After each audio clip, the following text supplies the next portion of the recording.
Hi guys, ദേവ്കുട്ടി വ്ളോഗ്സിലേക്ക് എല്ലാവർക്കും സ്വാഗതം. നമ്മളിപ്പോൾ നിൽക്കുന്നത് കൊല്ലം ജില്ലയിലാണ്. കൊല്ലം ജില്ലയിലെ ചരിത്ര പ്രസിദ്ധമായ പുനലൂർ തൂക്കുപാലത്തിലാണ് നിൽക്കുന്നത്, അഥവാ സസ്പെൻഷൻ ബ്രിഡ്ജ് എന്നും പറയും. സൗത്ത് ഇന്ത്യയിലെ തന്നെ ആദ്യത്തെ തൂക്കുപാലമാണിത്, പുനലൂർ തൂക്കുപാലം. 1871 പാലത്തിൻ്റെ പണികൾ ആരംഭിച്ചത്. 1877 പണി പൂർത്തിയായി. അതിനുശേഷം 3 വർഷം പിന്നിട്ടപ്പോഴാണ് 1880 പാലം പൊതുജനങ്ങൾക്കായിട്ട് തുറന്നു കൊടുത്തത്.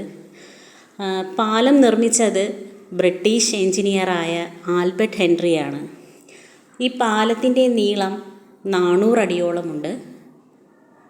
പാലം വളരെ മനോഹരമാണ് കാണാനായി.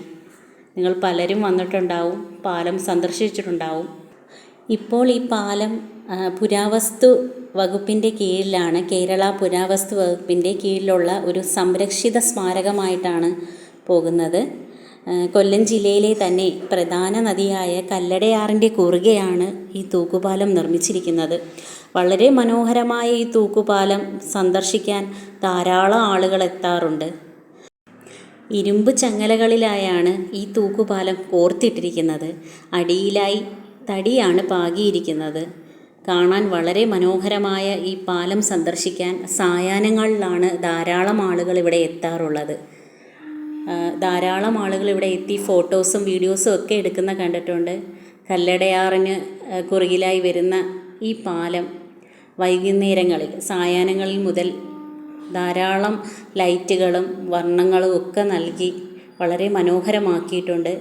വരാൻ സാധിക്കുന്നവരൊക്കെ വന്ന് ഇവിടെ സന്ദർശിക്കുക. കുട്ടികളെയൊക്കെ കൊണ്ടുവന്ന് ഈ ചരിത്ര പ്രസിദ്ധമായ തൂക്കുപാലം കാണിച്ചു കൊടുക്കുക. അവരൊന്നും തൂക്കുപാലം ചിലപ്പോൾ കണ്ടിട്ടുണ്ടാവില്ല. എനിക്ക് ഈ പാലം വന്ന് സന്ദർശിക്കാൻ കഴിഞ്ഞതിൽ വളരെയധികം സന്തോഷമുണ്ട്. നിങ്ങളുടെ മുമ്പിലേക്ക് ഈ പാലത്തിൻ്റെ വീഡിയോസ് ഷെയർ ചെയ്യാൻ കഴിഞ്ഞതിലും ഈ പാലത്തിനെ പറ്റി എനിക്ക് അറിയുന്ന കാര്യങ്ങൾ നിങ്ങളിലേക്ക് പകർന്നു തരാൻ കഴിഞ്ഞതിലും ഒരുപാട് സന്തോഷമുണ്ട്. കഴിയുമെങ്കിൽ എല്ലാവരും വരിക, വന്ന് കാണുക ചരിത്രപ്രസിദ്ധമായ ഈ തൂക്കുപാലം. ഈ തൂക്കുപാലത്തിൻ്റെ ആർച്ചിലായിട്ട് ഇത് പണി കഴിയിപ്പിച്ച വർഷം 1877 എന്ന് ഇവിടെ കല്ലിൽ കൊത്തിവെച്ചിട്ടുണ്ട്. ഒരു ശംഖിൻ്റെ എംബ്ലവും ഉണ്ട്. അതിന് മുകളിലായി 1877 എന്ന് കൊത്തിവെച്ചിട്ടുണ്ട്.